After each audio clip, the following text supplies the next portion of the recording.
Got my burnishing done, much as I want to do anyway. Now we got to get the clip onto this piece. To do that, you got to kind of play the game. You got to open it up, which is always easier when you can go like this, but you still got to get the clip under there. So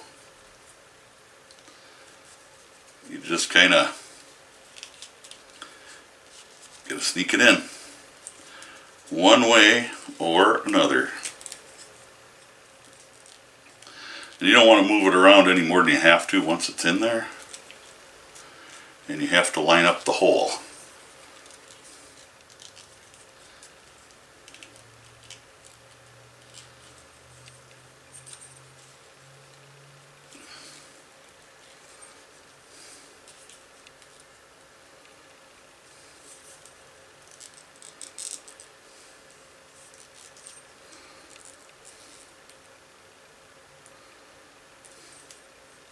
I did draw an outline on the back, so I do know where it has to go.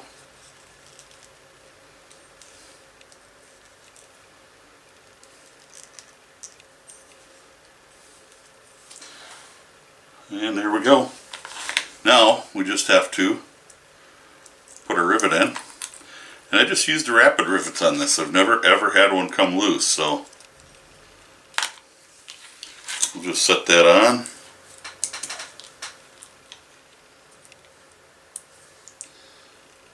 This is the shortest one I got, and it's kind of long, but I don't have anything shorter, I don't think. Should still work out okay. I've always used them this way, so we'll just hope.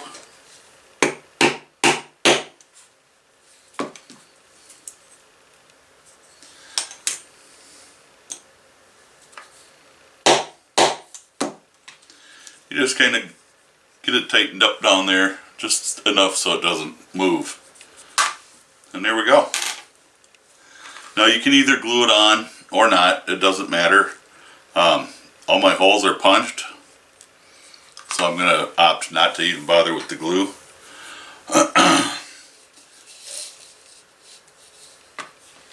Let's pull off enough thread. Now this is 4 ounce and 8 to 9 ounce. So 4 times should be plenty.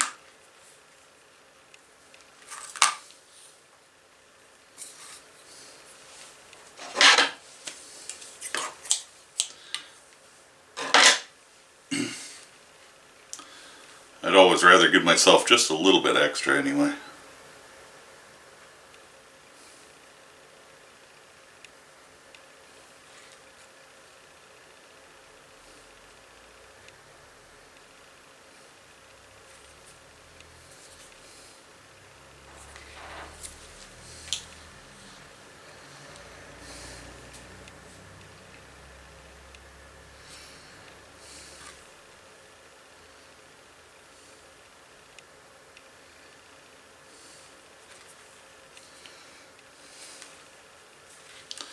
So at the top, I did go 1 hole past on the body of the holster. So I'm going to go in here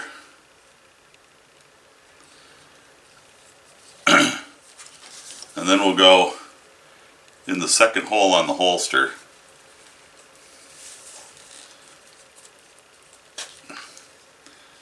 And that will allow me to do like a binding stitch on the top here.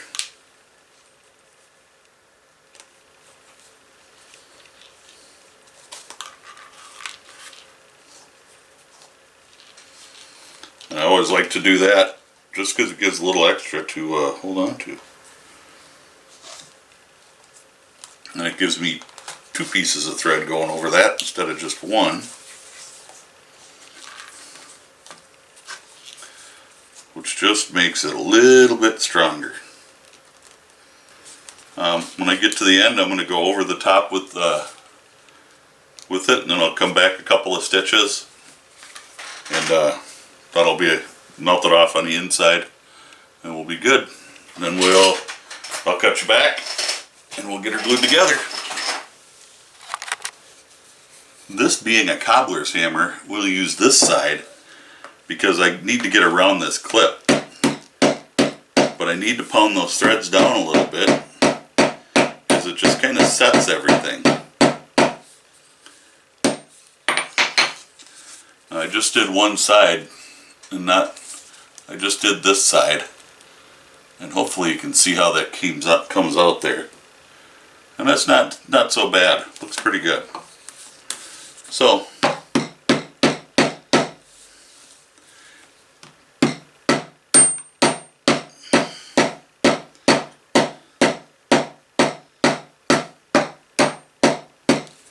and people wonder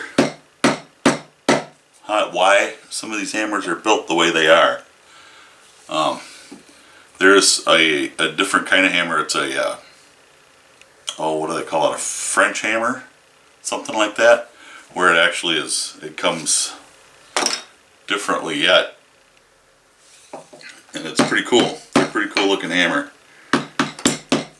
But I noticed I must have accidentally used this for beating on something else, setting a rivet or something.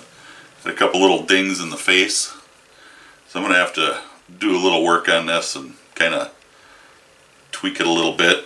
So I may go ahead and do a little restoration project on that. We might record that. So now we're ready to go ahead and fold it in half. These dark spots here, I just took a little Tokenol. This leather is kind of fuzzy, and just along the edges here I took a little Tokenol and just kind of burnished down some of the fuzzy bits. It won't hurt anything. But where did I put my squirt bottle?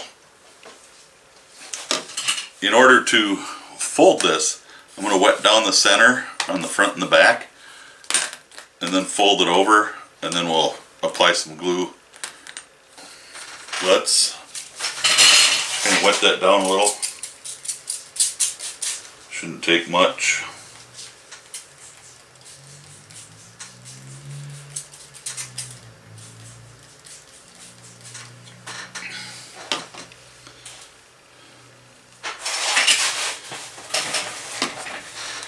I know I've said before that Tokenol won't let the water penetrate, and you can see it's just kind of puddling up there, but we've got that plenty flexible. So I'm going to take my glue,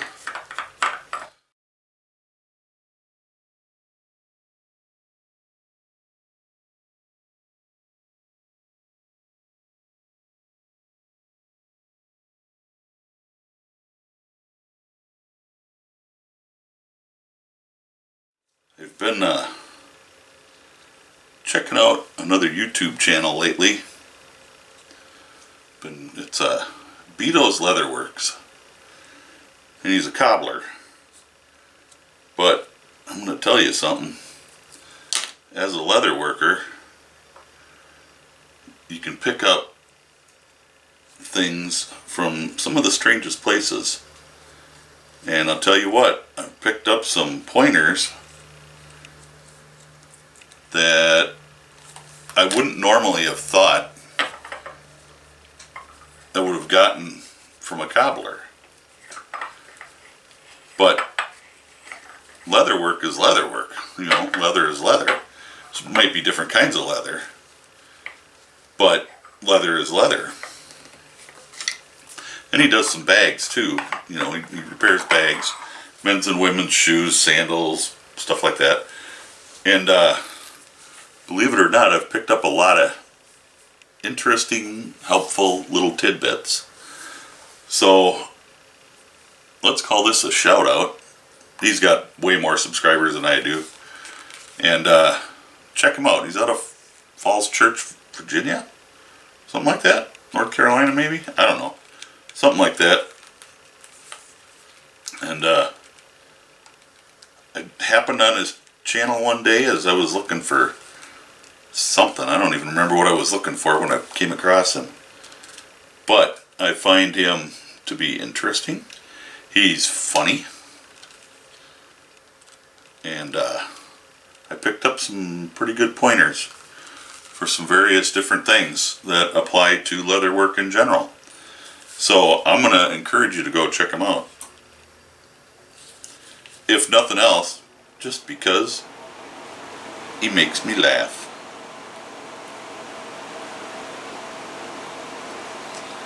So I'm picking 4 holes just to help line this up.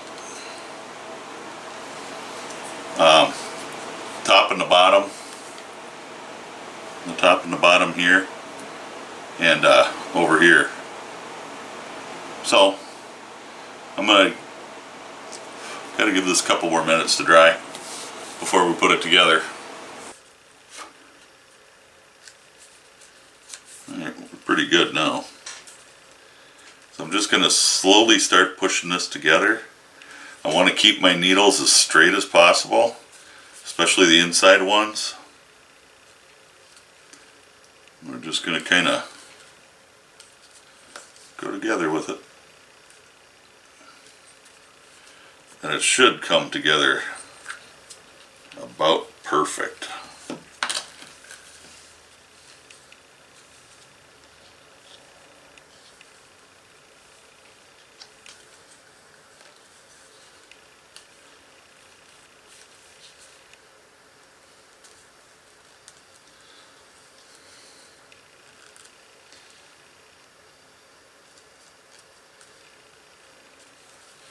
So I'm just kind of, I hope you can see what I'm doing.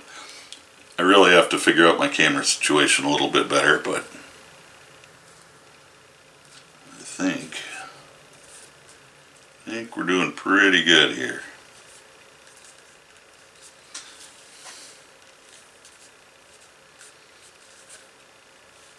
I do believe we are in good shape.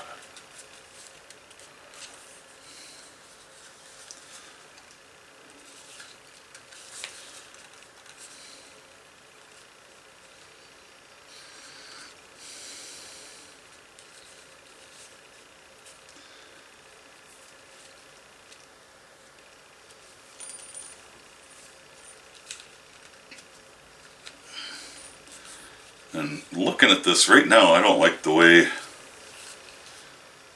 that it's looking, because it's looking flat across the front, where if anything it should be flatter on the back, because normally you want it to kind of, if it's going to curve, you want it to kind of curve this way so that it follows the contour of the body a little bit. This portion over here is called a torque plate. And what that does is it'll kind of push everything towards your body, and it'll hold the grip frame of the gun towards your body when you're printing. What the printing is people can see the gun under your clothing, and a lot of times that happens because the handle, the grip frame is sticking out proud of your body. So if you can tuck that in, you're not going to print as much. So the way I design these holsters is I put my torque plate out far enough that when it pulls in, it pulls the grip frame in. And that's how we solve that problem. So let's get this, hammer that down.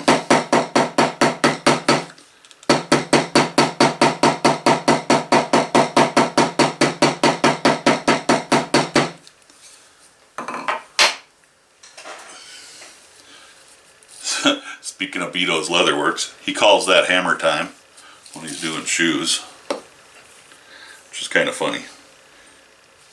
And he tells you how much he charges for that stuff too, by the way. I can tell you how much I charge for a holster like this, but you ain't gonna like it. I don't know yet, actually, on this one. There's two.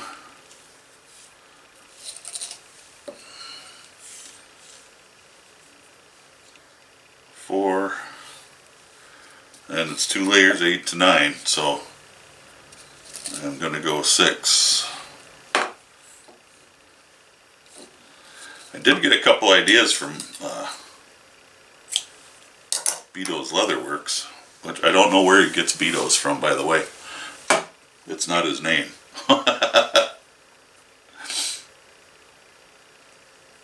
So I find that kind of entertaining. I think this is going to go very nicely. So I'm gonna start down here towards the corner, the bottom, and I'm gonna go up and around, and I'm gonna go probably 3 stitches, and I'm gonna end it. And that's all I'm gonna do. And then I'll take it in the house, get it wet, and I will come back and turn you back on while I put the blue gun in there and start forming.